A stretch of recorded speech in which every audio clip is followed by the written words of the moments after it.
မင်္ဂလာပါဒီနေ့မှာတော့ကျွန်တော်က LCCI Level-2 ရဲ့ O question တွေက2021 June series ရဲ့နံပါတ်3ပို့စာလေးကျွန်တော်ရှင်းပြပေးပါမယ်။ဟုတ်ပြီဆိုတော့ကျွန်တော်ဒီဘက် resolve မှာကြည့်ကြည့်အောင် resolve မှာဆိုသူပြောထားတာက Seria က state business လုပ်ငန်းဆက်လိုက်တာက June 1ရက်နေ့မှာဆက်လိုက်တယ်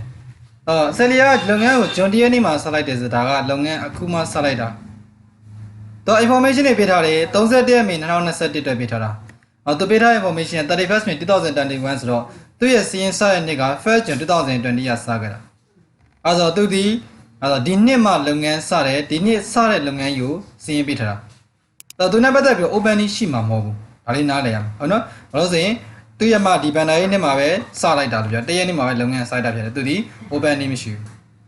။ဟောပြောဆိုဟိုဘက်မှာသူဗာမေးထားလဲကျွန်တော်ကြည့်ကြည့်အောင် question ဘက်မှာ။ဘယ်တော့ကသူပြောတာ identify the accounting concept apply နဲ့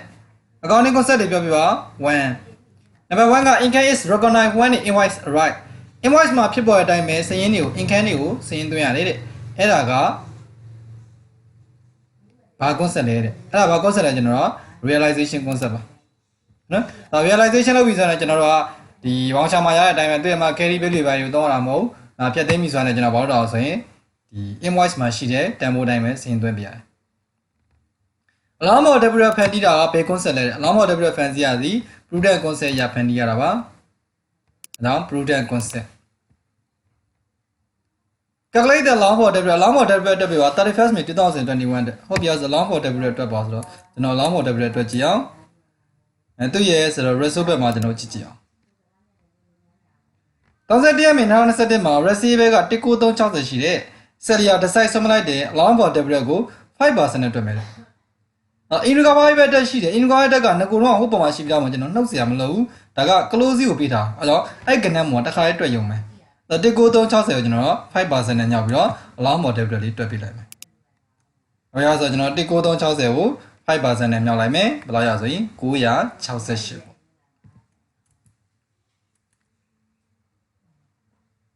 ပေါ့နောက်က trade receiver လက်ကြောင်းကုန်ထုတ်ကောင်ဆွဲခိုင်းနေ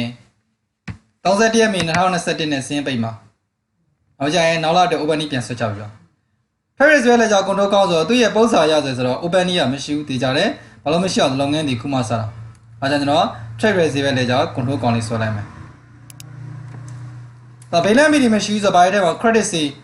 စေးကောင်းမှာ credit trade receiver မှာ debit နောက် receiver ရဲ့ debit မှာထည့်လိုက်မယ် credit စေးဒါကတော့ close date လေးတက်လိုက်မယ်145 discount အလောင်း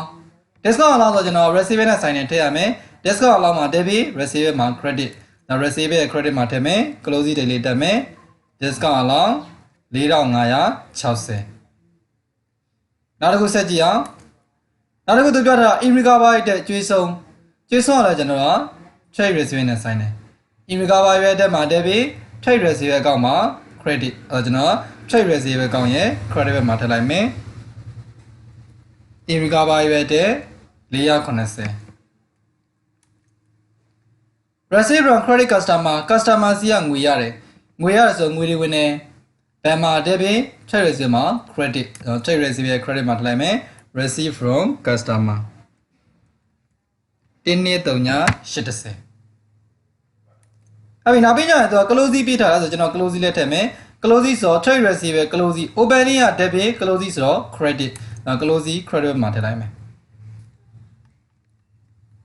အဲ့တော့သူကစည်ရင်းနေရစုံစုံလင်လင်ပေးထားတာဖြစ်တဲ့အတွက်ဒီစည်ရပိတ်လိုက်ရင်ညီရမယ်အဲ့ဆို debit က14500ဆိုတော့ credit ကိုပိတ်ကြည့်တော့လေ14500ရတယ်ဘာလို့ညီရမှာသူက information အပြည့်စုံပေးထားတာအဲ့ဆိုရင် opening ဘာလို့မရှိရ opening ကလုပ်ငန်းအခုမှစမလို့မရှိတာအဲ့ဆိုကျွန်တော် CD လေးကိုဆွဲချလိုက်မယ် BD ဆိုပြီးတက်မယ် opening date တက်ပြန်အဲ့မှာခင်ဗျားတို့တစ်ခါလေကြာအကြောင်းသားတွေကလွှဲတတ်တာက allow more debit ယူတော့ပြီးတော့ထည့်တတ်တယ်နော် allow more debit ကလုံးဝသူနဲ့ဘာမှမဆိုင်ဘူးနော် allow more debit ထည့်စရာမလိုပါဘူး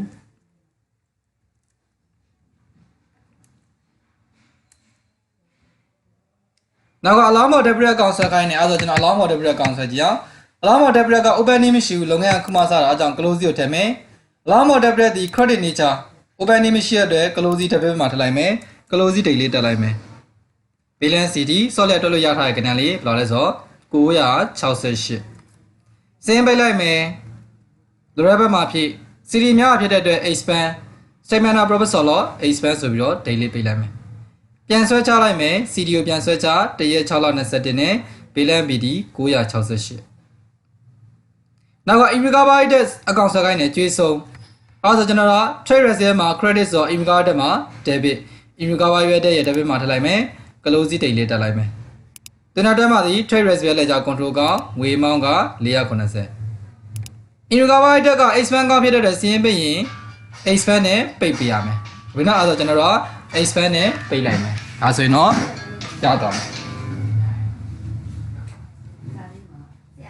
ဟုတ်ပြီအဲ့ဆိုနောက်တစ်ခုဆက်ကြည့်အောင်နောက်တစ်ခုသူမေးထားတာဗာမေးထားလဲဆိုတော့ activity တွေမေးထားတာ identify with is taking အမှန်ကြီးလေးချက်ခိုင်းတာ the effect if any on profit for the year is activity အဘ activity တစ်ခုချင်းစီက profit for the year ကိုဘာဖြစ်စေလဲ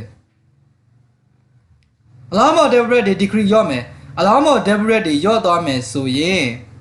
alarm of debit ရော့ရင်ကျွန်တော် income ဖြစ်တာ income ဖြစ်တာဖြစ်တဲ့ profit ကိုတိုးစေတယ်အဲကြောင့်မလို့ profit increase alarm of debit တွေတိုးရင်ဘာဖြစ်လဲ alarm of debit တိုးရင် expense ဖြစ်တဲ့ profit ကိုရော့စေတယ်နော် decrease ကျွေးဆုံးဆိုရင် expense ဖြစ်တဲ့ profit ကိုရော့စေတယ် better recover income ဖြစ်တဲ့ profit ကိုတိုးစေတယ်အဲကြောင့် increase လို့ရေးပြရမယ်နောက်က alarm of debit ကို trade receipt လက်ကြောင်းကုန်ထုတ်မှာဘာလို့စီရင်မသွင်းရလဲရှင်းပြပြရတယ်ဘလို့စီရင်မသွင်းရလဲဆိုတော့ကျွန်တော် alarm of debit ဒီတကယ်ကျွေးဆုံးမဟုတ်ဘူးခံမှန်းထားတဲ့ကျွေးဆုံးဖြစ်တဲ့အတွက် trade receipt ကမှစီရင်သွင်းစရာမလိုအဲကျွန်တော်တို့အဲ့ဒါလေးရေးပြလိုက်ပါမယ် alarm of debit ဆိုတော့ is only an estimate and appear in the statement of financial လာ estimate ကတိုင်းဖြစ်တယ်သူက financial position မှာပဲစီရင်သွင်းရတယ်နောက် calculate တက်ခိုင်းတာက trade receipt collection period တက်ပြီပါ assume 360 day ရဲ့တနေ့မှာ360ရက်ရှိလို့ယူဆပြီးတော့ trade receipt day နောက် trade receipt day ဆိုတော့ကျွန်တော်က closing trade receipt ကိုတင်မယ် credit စီးနဲ့စားမယ်360နဲ့မြောက်လိုက်မယ်ပေါ့ဆိုတော့ closing trade receipt ပဲဆိုတော့ trade receipt ကဘယ်လောက်ရှိလဲကြည့်အောင်19360ဆိုတော့ကျွန်တော်တို့က19360ကိုတင်မယ်19360ကိုတင်မယ်365နဲ့မြောက်ပြီးတော့ credit စီးဖြစ်တဲ့ကနေ့ဘယ်လောက်နဲ့စားမယ်လို့ဆိုရင် credit စီးက145200နဲ့စားမယ် sorry 360လေးယူဆလို့ပြောနော်365ပေါ့360နဲ့အဲဆို48 day ရတယ်အဲဆိုအဖြေလေးထုတ်ပေးလိုက်မယ်48 day ဒါပါပဲနောက်တစ်ခုကတော့ explain why reason for calculate the trade receipt collection period trade receipt collection period ကိုတွေ့ရတဲ့အကြောင်းပြချက်တဲ့ trade receipt collection period ကိုဘာလို့တက်တာလဲဆိုတော့ဘာလို့လဲရဆိုရင် take action to improve the credit control ဟုတ်လား trade receipt period ကိုကျွန်တော်တွက်ချင်းအဖြစ်ဘာလို့ရဆို credit control ကို improve ဖြစ်အောင်လုပ်လို့ရမယ်